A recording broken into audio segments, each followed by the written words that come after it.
শ্লীলতাহানির মিথ্যে অভিযোগে এবার অনির্বাণকে ফাঁসিয়ে দিল কোয়েল। হ্যাঁ বন্ধুরা, ভিডিওতে লাইক দিয়ে দেখতে থাকুন। কোয়েল অনির্বাণের সুখ সহ্য করতে না পেরে অনির্বাণের বিরুদ্ধে শ্লীলতাহানির মিথ্যে অভিযোগ এনে পুলিশ এবং মিডিয়া থেকে শুরু করে সকলকে নিয়ে যখন রায় অনির্বাণের ফুলশয্যার পরদিনই বাড়ির বাইরে এসে হাজির হয়, ঠিক সেই সময় অনির্বাণের মা দরজা ধাক্কাতে থাকে এবং অনির্বাণ ঘুম থেকে ওঠা মাত্র চমকে ওঠে এবং বলতে থাকে যে কী ব্যাপার মা, এরকম করে দরজা ধাক্কাচ্ছে কেন। ঠিক সেই সময় অনির্বাণের মা বলতে থাকে যে অনি, এক্ষুনি ঘুম থেকে ওঠো, বাইরে মিডিয়া থেকে শুরু করে পুলিশ এসেছে, সকলে তোমার খোঁজ করছে। ঠিক সেই সময় রাই চমকে ওঠে এবং রাই বলতে থাকে যে কী ব্যাপার, কিছুতে বুঝতে পারছি না, হঠাৎ করে নিউজ মিডিয়া থেকে শুরু করে পুলিশ কেন আসবে বলো তো। ঠিক সেই সময় দরজা খোলা মাত্রই যখন অনির্বাণ নিউজ মিডিয়া চ্যানেলগুলো থেকে শুরু করে পুলিশকে অবধি দেখতে পায়, ঠিক সেই সময় পুলিশকে ডেকে অনির্বাণ বলতে থাকে যে কী ব্যাপার অফিসার, আপনারা কী মনে করে এখানে বলুন তো, আপনাদের এখানে আসার কারণে তো কিছু আমি বুঝতে পারছি না। ঠিক সেই সময় পুলিশ বলতে থাকে যে মিস্টার অনির্বাণ সেন, শ্লীলতাহানির অভিযোগে আপনাকে আমরা অ্যারেস্ট করতে বাধ্য হচ্ছি। ঠিক সেই সময় রাই বলে থাকে যে না, এটা কোনো মতেই হতে পারে না, আমার স্বামী কারো শ্লীলতাহানি করতে পারে না, তার থেকে বড় কথা আমার স্বামী কার শ্লীলতাহানি করার চেষ্টা করছে বলুন তো, সেই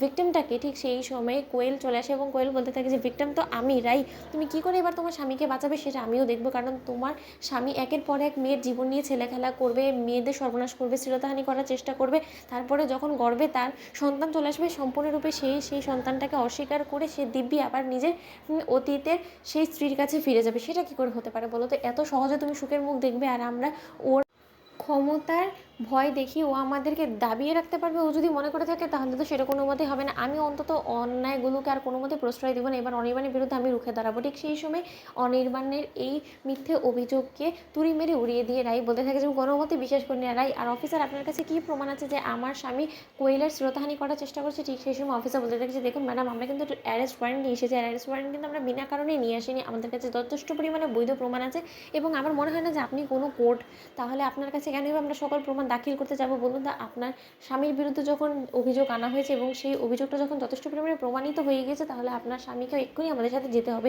ঠিক সেই সময় অনির্বাণ বলতে থাকে যে রাই, তুমি কোনো মতে ঘাবড়াবে না, আমি যে কাজ করিনি সেই দায় আমি কোনো মতেই মাথা পেতে নিব না, এবার যে কোনো মূল্যেই হোক না কেন আমি কোয়েল আবারও ফিরে আসবো, তখন যে তোমার কি হাল করবো আমি তুমি সেটা কল্পনাও করতে পারছো না। ঠিক সেই সময় নিউজ মিডিয়া চ্যানেলের লোকেরা অনির্বাণকে ঘিরে ধরে এবং বলতে থাকে যে মিস্টার অনির্বাণ স্যার, আপনি এর বিরুদ্ধে কী বলবেন, আপনার কি মতামত বলুন তো। আপনি একের পর এক মেয়ের জীবনের সর্বনাশ ডেকে আনুন, আপনি শ্লীলতাহানি করার চেষ্টা করেছেন, তার সত্ত্বেও আপনি সম্পূর্ণরূপে সেই জিনিসগুলো অস্বীকার করে যাচ্ছেন। তার মানে কি আমরা এটা ধরে নেব যে আপনি সম্পূর্ণরূপে আপনার ক্ষমতার জোর খাটিয়ে একের পর এক মেয়েদেরকে এরকম করে দিনে দিনে ব্যবহার করে ওদেরকে চুপ করে রাখার চেষ্টা করেন কয়েকটা টাকার বিনিময়ে।